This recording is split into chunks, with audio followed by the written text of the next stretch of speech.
All right, what's up, everybody? It's Chris here. We got Neo, James, and Matt. Hey. These are the founders and co-founders of the Thing to Donny project. I'm definitely going to let them explain to you what it is. So if you guys just want to right out the gates, kind of talk about your project. Yeah, too easy. Thanks for having us on, Chris. Yeah, of course. Thank you. So, we started back in November last year.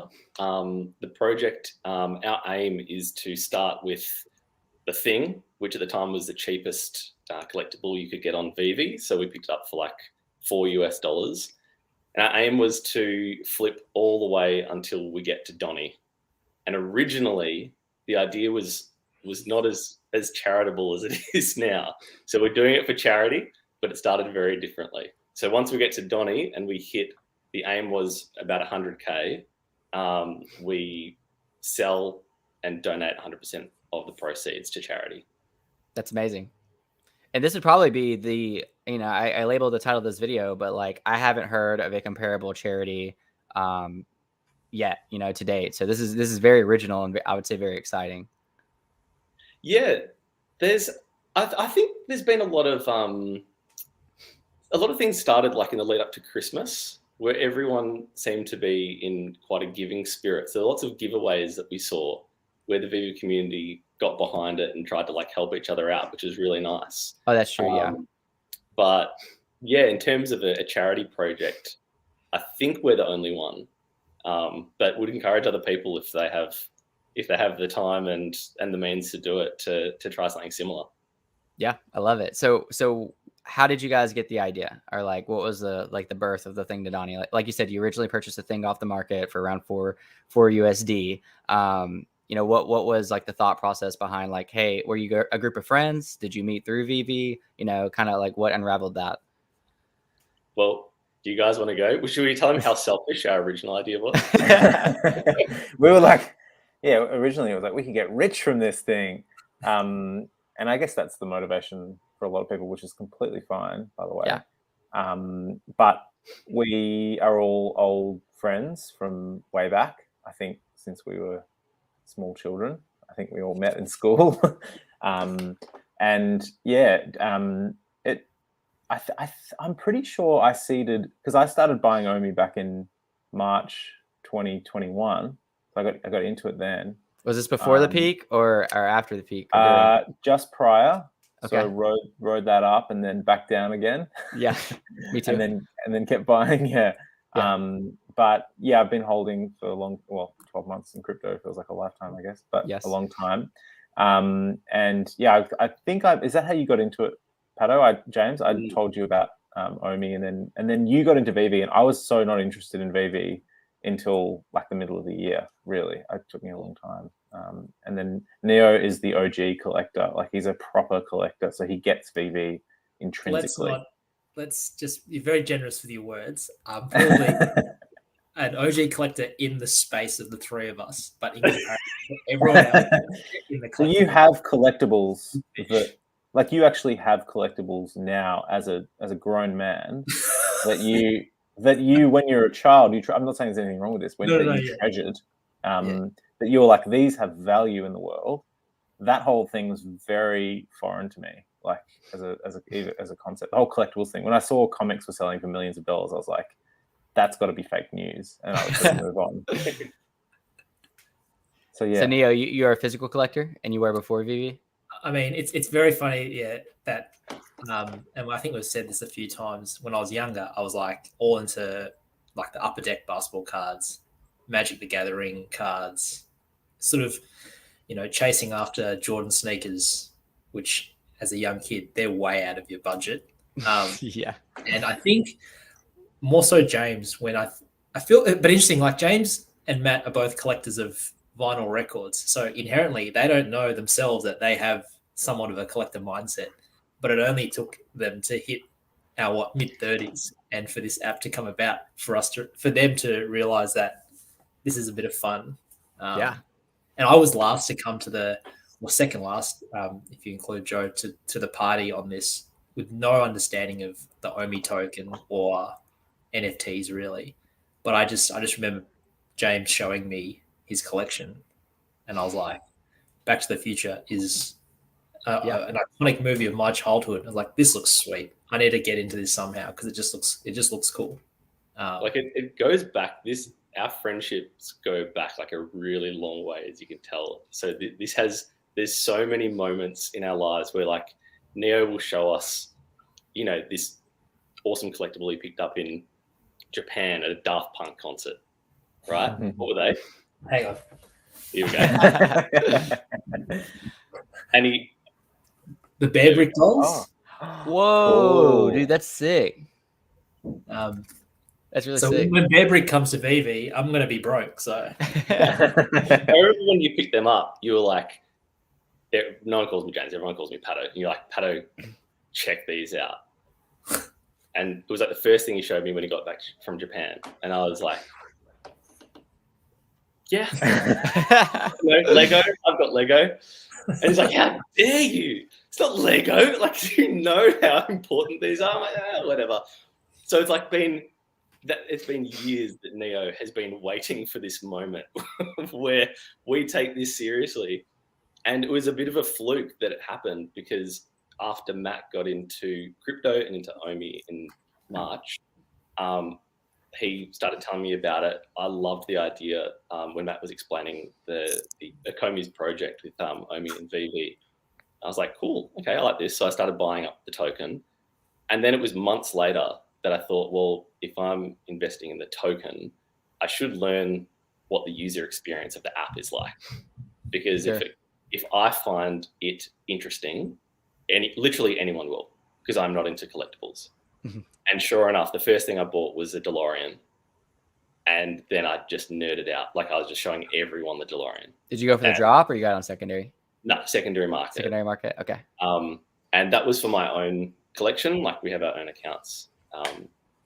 And it was after that, I was just like, this is so cool. So cool.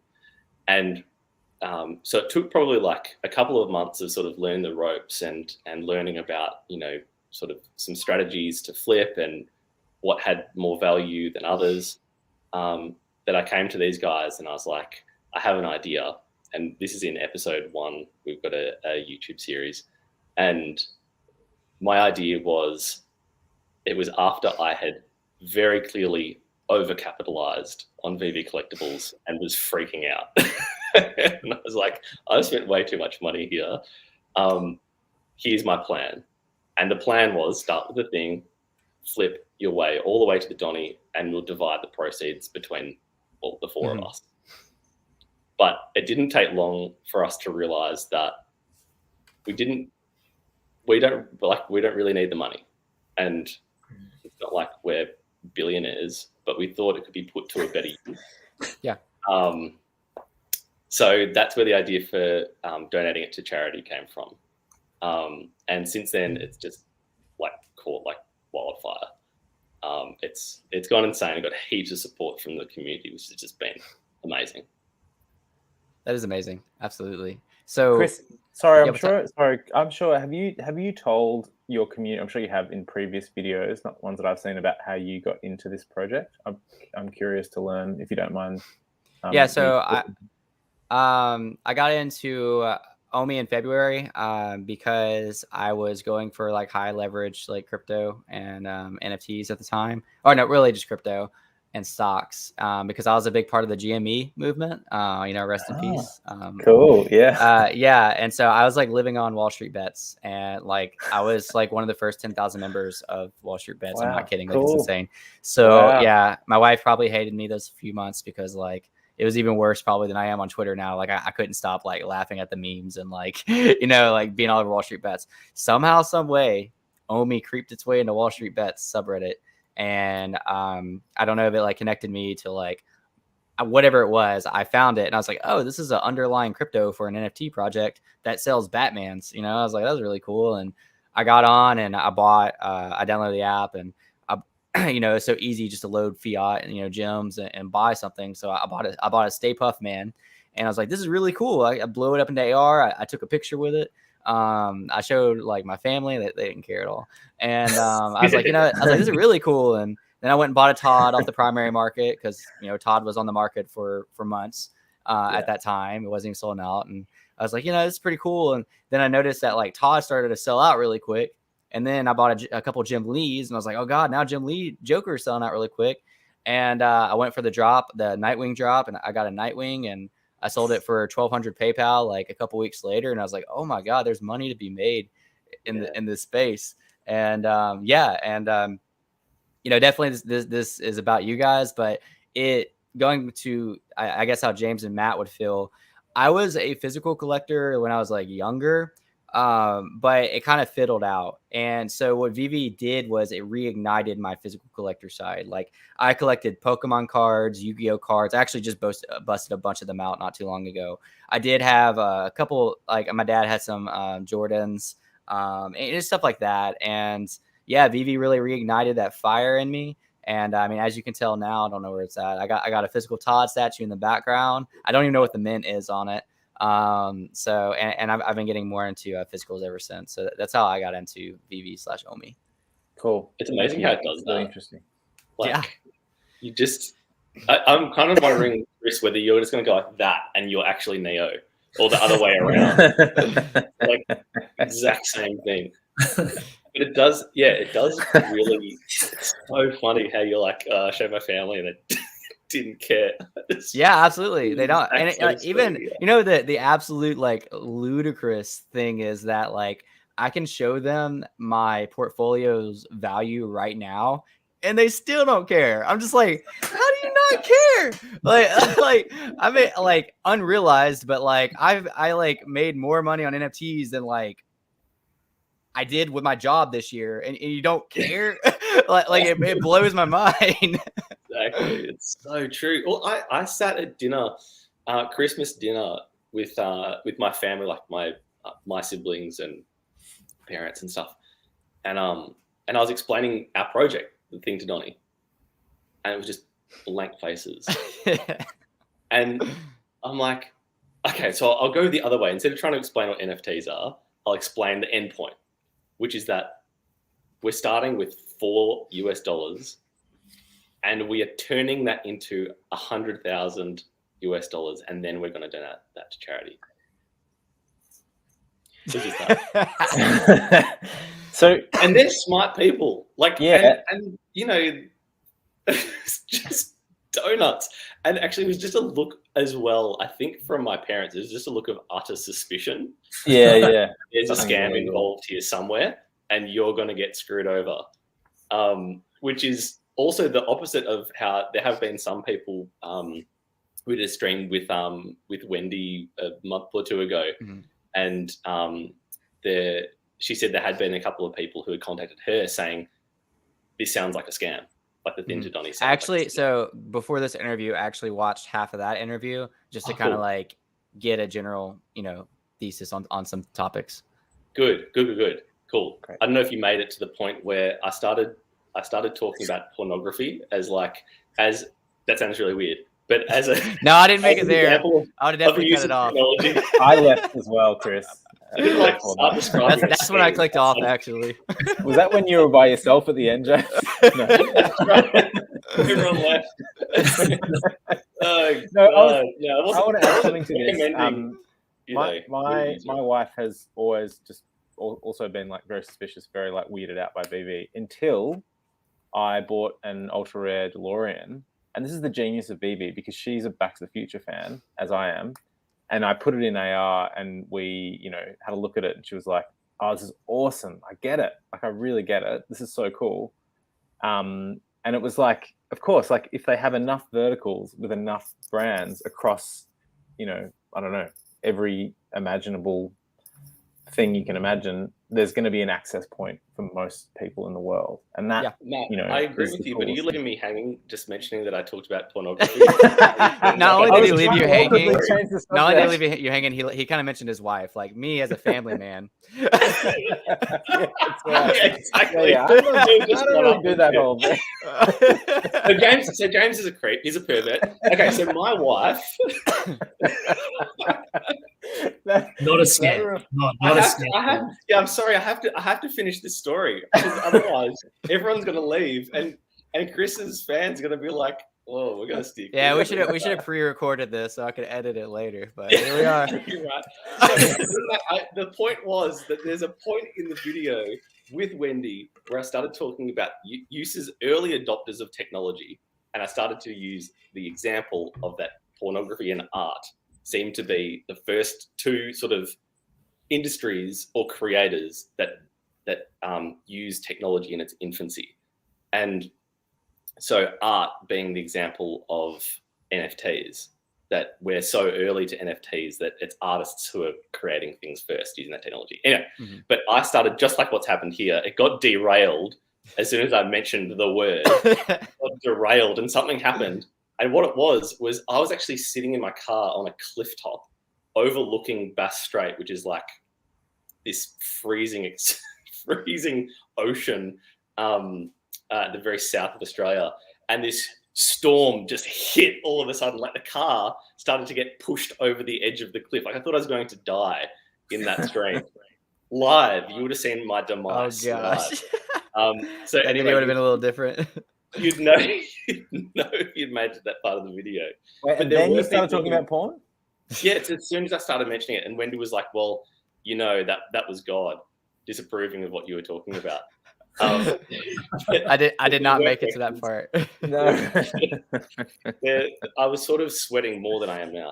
But there were questions talking about like, how do we know that you guys aren't a scam and that you're not going to use the money, you know, and just take off, use the money for yourselves. And to be honest, like if I was in the position of, you know, seeing a charity project, you know, flipping NFTs, I'd probably have the same questions as well. But it's very much, well, first of all, we're legit. We're actually working with, so one of the charities that we're donating to is Oxfam. And we've done a video with their head of humanitarian programs. You should be able to find that on our YouTube channel. Oxfam, in order to partner with us, actually have to do background checks as well. So they've kind of handled we sort of outsourced the due diligence to a reputable organization. So they had to do like, you know, money laundering, terrorism, all that sort of background checks on us as individuals. And we passed the test, which is great. Nice. I think it was our first achievement. I was surprised, actually. Neo's a really dodgy guy. Yeah. Anything in the last 2 minutes.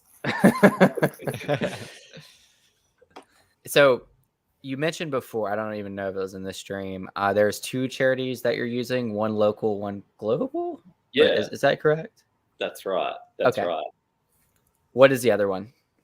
We haven't announced it yet. Okay, so got you. We're in discussions behind the scenes with a local charity in Melbourne. And we wanted to have two charities in order to have that impact and also that connection as well with, you know, different parts of our community. So the international is Oxfam, obviously, and their focus is on humanitarian programs.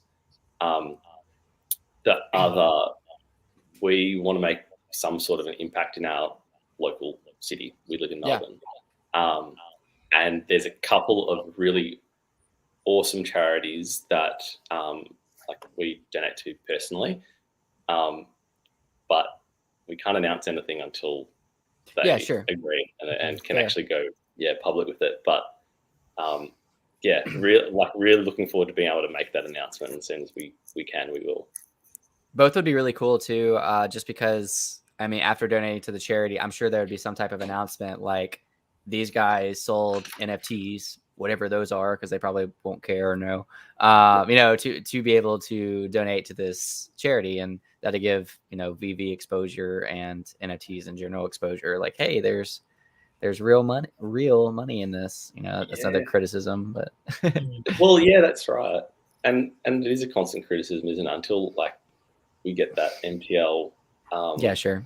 You know, I guess it makes it difficult for an organization. Sort of charities are traditionally very risk averse in their partnerships and with their brand. So being involved in an NFT project where you still can't cash out, obviously must be a risk to organizations like that. The cool thing is that with Oxfam, our contact that was his person that we interviewed, the head of humanitarian programs, is also, he heads up their blockchain project. And who knew that somewhere like Oxfam actually has a blockchain project? That's really cool. Yeah. So they kind of know that what you're doing is legit. Yeah, that's right. That's right. So it's nice not to sort of have to explain the concept of an NFT to someone who just doesn't get it. Sure. That's awesome. I'm trying to think if there's anything before we move on to the next section that I was going to ask, but I think that pretty much clears it up. I know just a fun thing. One of the best flippers on the app is an Australian. Danny Boy Leak. You probably see him all over the market. Do I know Danny Boy? I don't think I. You have to. He's a legend. Literally, you go to the market and you go to like almost any NFT and you see Danny Boy Leak at somewhere near floor. He's actually in the secondary, potentially the first user to, I think, flip for 1 million gems this year. I don't know. It's like flip for 1 million or like to cross 1 million or whatever on the app. Yeah. He's from Australia. He's currently living in New York or New Jersey, but he is Australian. That's nuts. I mean, I hope I haven't dissed our fellow Aussie by being completely ignorant. Yeah, you got it. I know earlier you said you were talking about how you don't know a lot of Australians, but like I feel like I've met a lot of Australian friends through Veve. Jess is one of them. I don't know if she's watching this right now. I Hate Society on Twitter. He's Australian. He's real funny. Danny Boy, and he's very educated too. Danny Boy Leak is also Australian. I think there's a couple more. I roast coffee. And it seems that everybody that wants to buy my coffee lives in Australia, and I'm just like, sorry, I can't. I don't know if I can ship all the way over there. Really? What's the name of your brand, Chris? Hidden Grounds. It's not related to my any of my other space, but I'm eventually gonna by eventually this month, I'm probably gonna be launching a website where I ship over through the US. Cool. But I guess Australians really like coffee because I've had quite a few hit me up, and I'm just like, I can't. Do you do a filter roast? A filter roast? What do you mean? So in America, well, this is the thing. So in Australia, have you been to Australia, Chris? I have not. No. Okay, so we're like the land of lattes and flat whites, basically. Yeah. But I really like to drink if whenever I've been in the US, diner style coffee, which is just often black, and it's just filter. And so there's a different roast for that particular type of. Yeah. I typically do a medium to light. I usually do more medium roast, and I either drink just a double shot of espresso or pour overs or sometimes French press, and cold brew. I live 3 hours from New Orleans, which is obviously known for their food and coffee and stuff like that in the South US. So fun stuff. What's the name of the town, Chris? Your accent, I've been trying to pick it. You've definitely got this bit of a southern twang in there. Yeah, my state is Louisiana. Louisiana. Okay, cool. Yeah, great. Very cool. I'd love to visit New Orleans. I'd love to visit. Man. Yeah, I'm actually supposed to be there tomorrow for a Billie Eilish concert. I'm sure you know who that is. We're kind of on the fence because my wife is 8 months pregnant, and COVID's kind of crazy, and New Orleans is New Orleans. But we have tickets for tomorrow, so we'll see how it goes. That's so cool. That's so exciting. So I think you'd totally if you come to Melbourne, come visit us. Melbourne, the rest of Australia, we are completely obsessed with coffie. I would love to go to Australia. I would absolutely love to go to Australia. Definitely. Let's make this one day. If Omi moons, maybe we can do a trip with my 2 toddlers. All right, so let's move on because I know we do got to be time sensitive. What is your best and your worst flips to date with the project? Let's see. Well, there's been a few. Good or bad? But there's, I don't think it's a bad one. I reckon there was, as maybe a starting point, we did have one impulse purchase, which James was stressing over for a while, but it wasn't an intentional purchase. It was because he had logged in to the Donny account thinking it was an account, and caught what I think at the time was a good deal, and just sort of FOMO'd into something, but thinking it was his account, which it's an easy mistake. But we recovered from it, which was a good thing.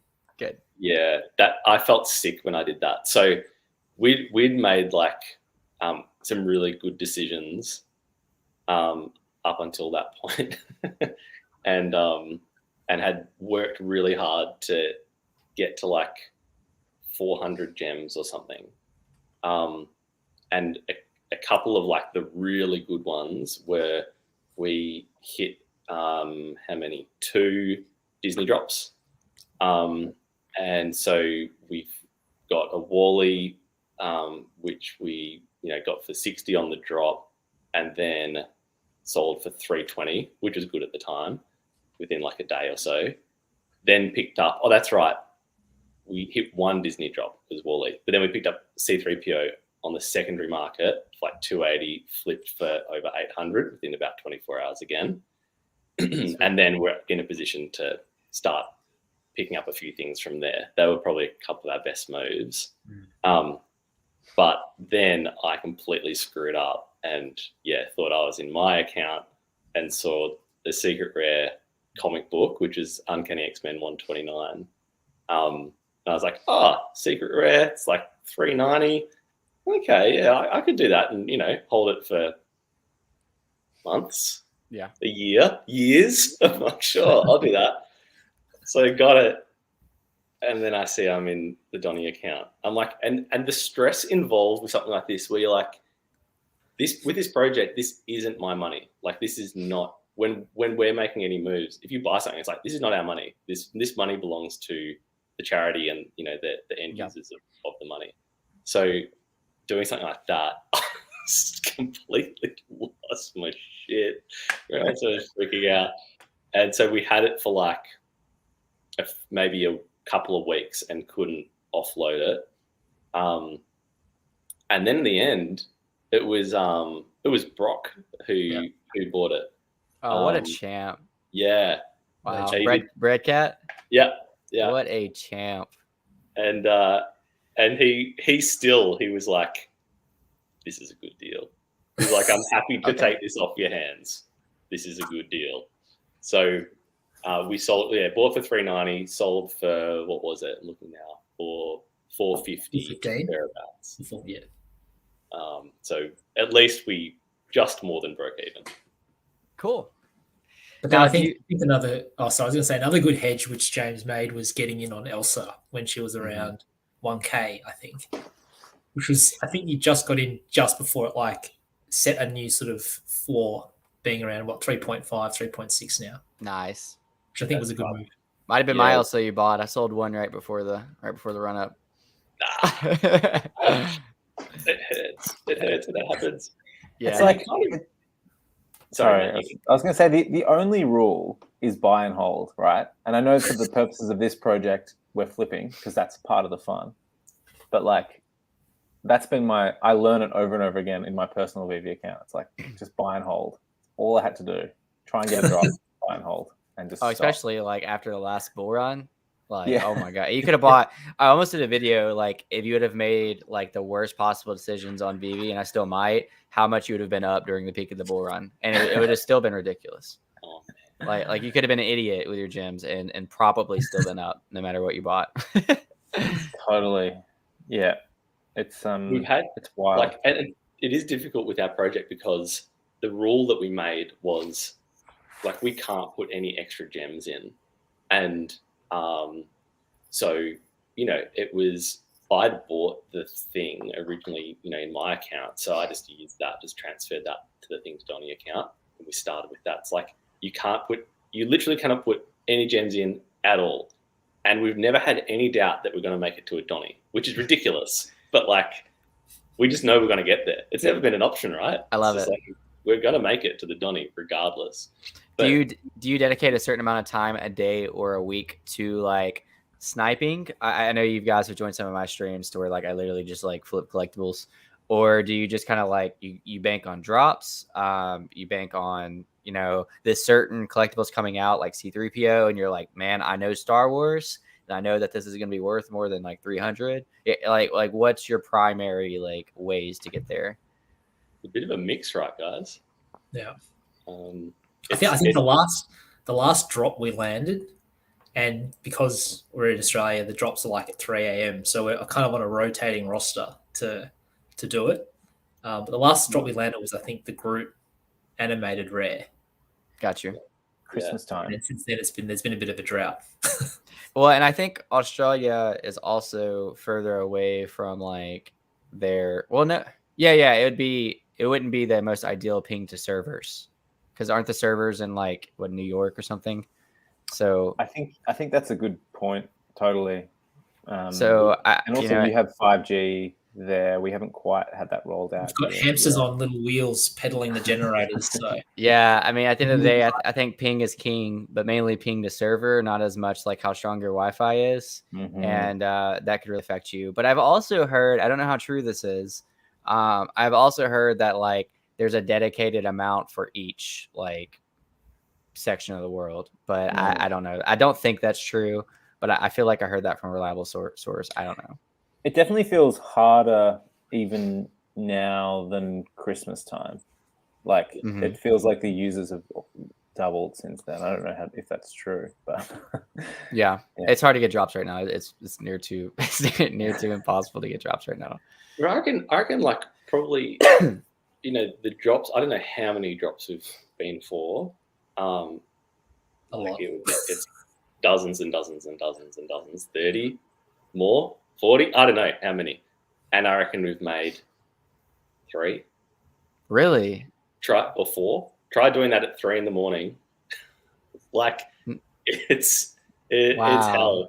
But, but that's where I think the reason why a lot of people have like connected with the project that we're doing is not just the fact that the money's going to charity, but also the fact that it's a realistic, even though the goal is crazy, but it's a realistic position for a lot of people to be in. Not everyone has thousands and thousands of dollars that they can just chuck into the app and, get thousands of gems in a heartbeat. Like everyone has different means. And I think it's that sort of, we're all very aspirational kinds of people. Can I start with something small and grow a stack from there? I love it. Yeah. So I think, we're all looking for how to get better at flipping and how to grow like your nest egg from kind of nothing. That's why I think like what you were talking about recently, I think you tweeted about how much you'd put into the app in terms of gems and where you've gotten to. That connects with people because, I mean, we all want to do that, right? Yeah, man. I'm again, this video is about you guys, but I am like personally involved too because I'm in the same position. Like I told you guys, like I do coffee for a living. There's not a huge like markup for coffee. Like it's like one of those things that like people want to do because it's fun, and it is. I have a passion for it. I love coffee. I love making coffee. But when you're talking about making money, man, I'm selling like black coffee and lattes for like, $3 to $6 a piece. Like it's enough to pay the bills, and we live comfortably. And like we can pay our mortgage, take care of our kids, but like I'm not pulling in like all this money to pump into the app.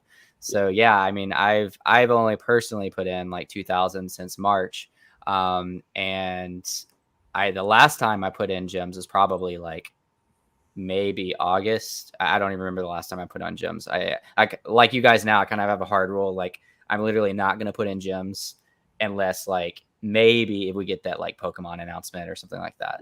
But like I'm very like I'm not going to do it. I'm going to rely on flipping. I'm going to rely on good decisions, market strategies, and all of that. It's such a cool way to approach it, and I've seen Andy Ellis, for example, is doing a project where he's Road to Rizzo. I challenged him on that. I actually, so he's going to do 1K gems to a Rizzo. I haven't put out a video yet, but I DM'd him. I said, hey man, like, I'm to challenge you on it. Like I want to, kind of see you can get there first. So I actually started the same thing, which I'll probably make a video on later, what I did with my first 1,000 gems that I challenged them on it. Oh, cool. Can't wait to see that. Yeah, it's gonna be fun. And yeah, it connects with people, right? Especially when you're late to the space, because there's so many people who are, well, at least everyone, even if you're starting now, is early, but it's so much harder to hit drops now. Everyone wants to know really flipping strategies, right? Yeah, absolutely. And hopefully the new drop lottery system, the chances for the average user is going to be a lot lower, but still, I feel like, especially like if ping really does affect Australia that bad, I still feel like your odds would be better than they have been. But I will just see, I guess, when we get to that system. It's actually really important that we should mention right here, Chris, seeing as we got lots of great comments and people who have joined. We figured out a loophole to our own rules of not putting any gems in. Okay. And that is that I joined a Twitter space with 20 people on it a month or two ago, and one person there DM'd me and was like, "Send us a QR code. I want to donate a collectible, and you guys flip it." And I thought for approximately, I think it was like 0.2 of a second, if that violated our rules, and the answer was no. Yeah. NFT interviews. Yeah, that's right. Good memory. Yeah, so we had some, there's been some people who've been really kind and have caught wind of the project and have donated collectibles for us to flip. Let me pop this up for your people. I had it ready just in case. You can keep talking about it. It's very sweet. I mean, we're shamelessly shilling. That's okay. That's what this is for. That's right. We're using a hashtag these days. Whenever we just are shameless, our hashtag is #shilling for charity. And then we also like to use a bit of emotional manipulation. If people get sick of us shilling, we just say that they must hate charity. I love it. Let me pop this up real quick. I don't remember the context. Hey, so I got your Heath Ledger joke, by the way. I laughed. Oh, good. I thought it was funny. I don't remember the context of that though. Is your ledger your account? Yeah. Our ledger is where, like I'm looking at it now, it's where we put every transaction that we make, and people who donate to us and stuff, we put in our ledger, which is just a Google sheet. Is that open to the public now, Pato, Jane? No, it's not, because I'm so behind. Because we had over 40 people donate comics to us about 2 weeks ago, which was insane. And so as a result, I can't keep up with putting the usernames and stuff. So I'm a bit behind. Well, that's amazing, and hopefully I have more. I'm sorry, I'm bouncing around. I was trying to show this off. So this is the Twitter, the Thing to Donny Twitter. Definitely go follow them. They have a link tree right here, and if you follow that link tree, it's going to show you their YouTube channel. Obviously their Twitter that we just connected through, and this is their QR code. If you do want to donate, or if you know anybody that does want to donate to the project, again, 100% of the proceeds are going to charity. And you guys have a Patreon as well? Yeah, that's right. The Patreon, to be completely clear, the Patreon is just supporting the production costs. So the Patreon doesn't go to charity. That's more got you. Show coming. Well, we'll still shout it out real quick. So the Patreon supports the channel to get the charity project out there more. So just a quick shout out to that. But mainly go follow them on Twitter, and you'll find all the information under the link tree. So, and I also have your project status right here. That's pretty cool. So this is the total right here. Yeah, that's right. You're at 5,414. Do you have any near future moves that you're looking to make? If you don't want to make them public, that's fine. No, happy to, but also happy to take suggestions as well. Because we made a couple of moves so one that was Randy's suggestion when we live streamed with him the other day. Gator Loki. Yeah, no, exactly right. go buy a ton of those. No, there weren't any left. None left. He's taken them all. But we picked up a something from Decon, which is an OG Devil Bunny in black. And that was a recent move. But I don't know about Matt and Neo, you'll have your own ideas. I personally see like comics have just tanked like crazy. And I just think that's a really cool opportunity. Mm-hmm. It just depends on when you think the comics are actually going to start to really pump. And I don't know if we are patient enough or have the time to wait for comics to really catch on. But yeah, interested in Spider Ghost. We got one recommendation right there, Spider Ghost. Thank you, Daniel. Thank you, I'm Daniel. interested in the old stuff, like the fact that you can pick up a Ultra Rare DeLorean or the early drops, the Season 1 DC stuff feels within reach again. And to me, that's I know that I wouldn't necessarily call them blue chip, but there's a big opportunity there where when more whales come in, they'll just want to scoop up the early OG VV stuff. Yeah, another good thing about the OG VV stuff is you have those 2.5% fees opposed to 8.5%. And we're obviously talking short to midterm. We're not talking long term. Well, I mean, I would assume. I mean, I don't know if you want to hold it for years to come for this project specifically. But those fees, like being 2.5 opposed to 8.5 are a pretty big deal. I used to swing trade Jim Lee Jokers all the time, man. And again, it being 2.5%. Like it was kind of a no-brainer for me. Like I'll just take the couple hundred gems profit and rebuy later.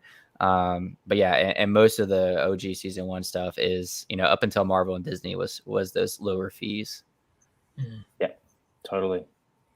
Neo made a good call about the Elsa the other day, and he was just like, hold your horses, everyone. we are not going to move Elsa.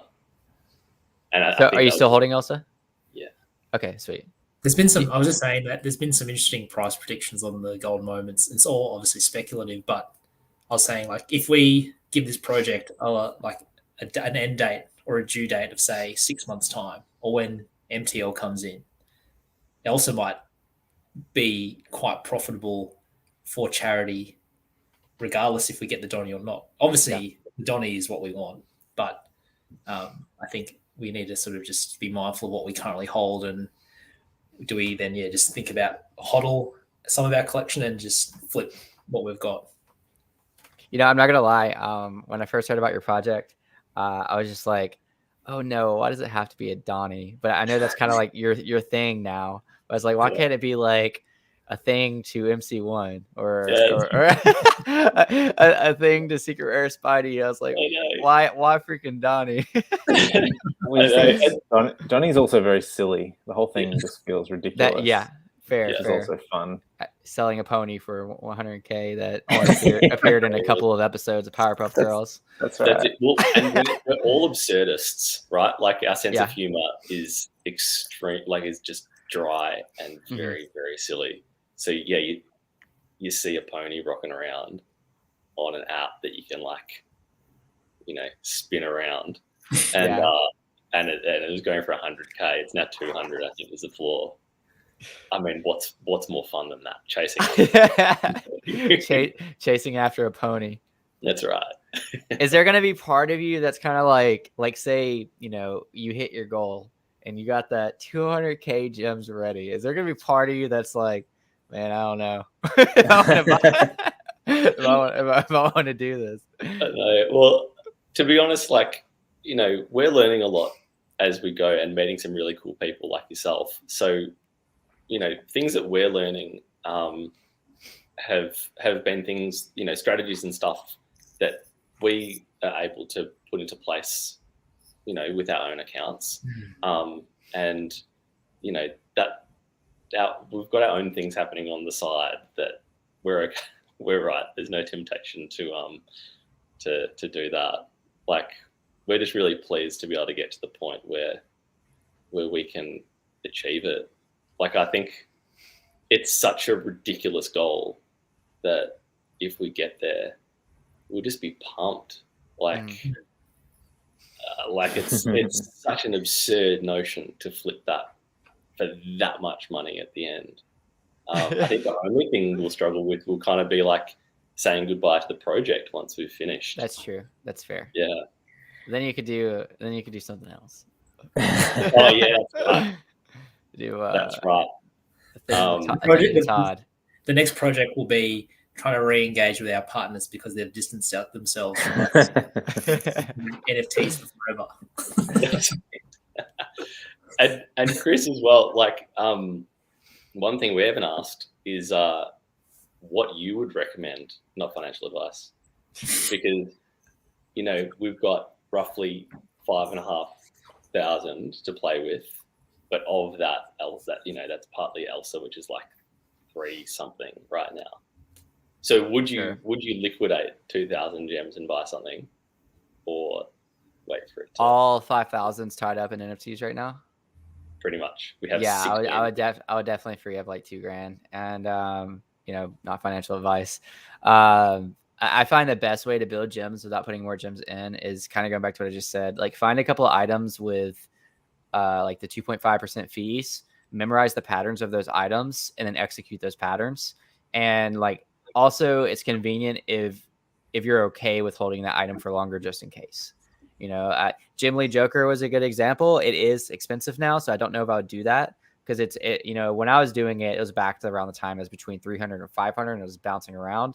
I have done a few. I sold a Jim Lee during the bull run at 2K as a floor price, like a week or two ago, and now Jim Lee's at like 1.3. I've even seen a couple listed for 1.2. I'm kind of trying to save my gems right now. If I didn't care as much, I would probably try to buy at 1.2 and sell at 1.5, but whatever. But you can find like lower items like that. Again, like, the item almost doesn't matter as long as you can dictate patterns. Like, I do typically choose items that I would like to hold if it just kept dropping. Like Coca-Cola Commons, like the polar bears. Like, I think they need to be valued a lot higher than they have been, and they're 2.5%. So every once in a while, I'll buy one and then sell it, a little bit higher. But ultimately, if it kept dropping, I'd probably just like hold on to it for longer. Like, I'm not really that worried about it. Yeah. There's some other good examples out there. Stamps for a while were really good about that.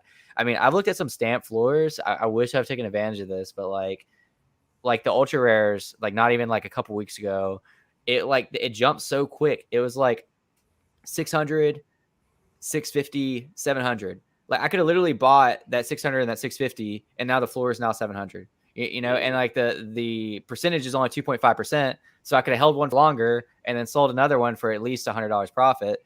It's just stuff like that. If you are able to be a little bit more active, because it does require more time, saving the gems for that kind of stuff. Of course, saving the gems for drops, but as you said, like, it hasn't really been on your side lately. But maybe it will be once drop lottery system comes into play, which hopefully could be as soon as this month or next month. I mean, there's no official date on it. And once you see gems in your wallet, it's like, how long are they going to last there? For sure. You get excited.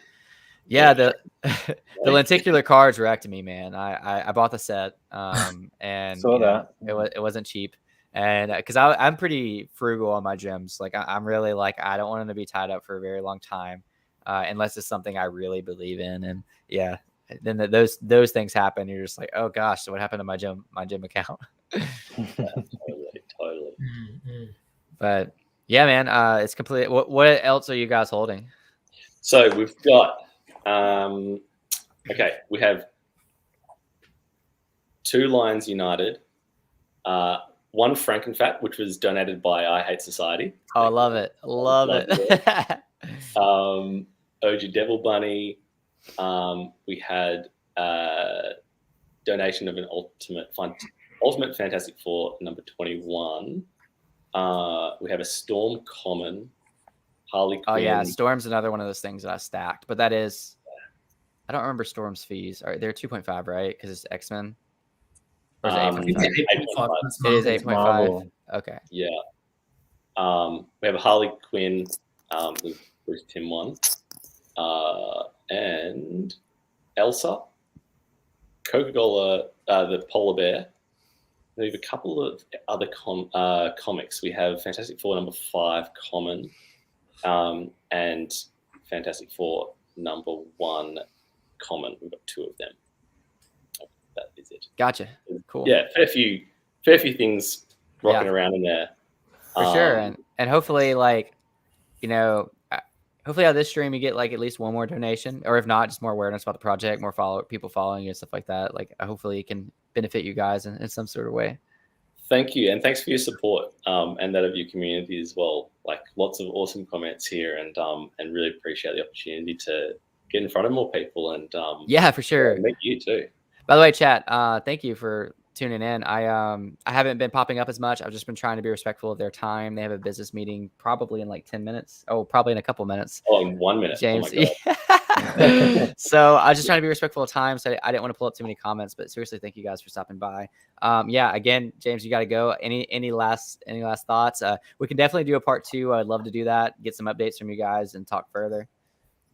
We'd love to do that. That would be really fun. And this has been an absolute blast, Chris. Really nice to meet you. Yeah, for sure. You guys as well. And we are really really appreciative of all the support of the community. Check out our link tree, which has all the important information you need to find. And we should be doing roughly like one live stream every week or so, it seems to be. I'm happy to jump in with you guys as well, by the way. That's, if everyone wants to. Yeah. That's really fun. Thanks, Chris. Thanks, Neo, Chris. Matt, James, thank you guys so much. Everybody that tuned in, thank you guys for the comments and just being here, and everybody watching afterwards. Yeah, definitely go check these guys out. Thanks, guys. All right. Peace out, everybody. Sweet, guys.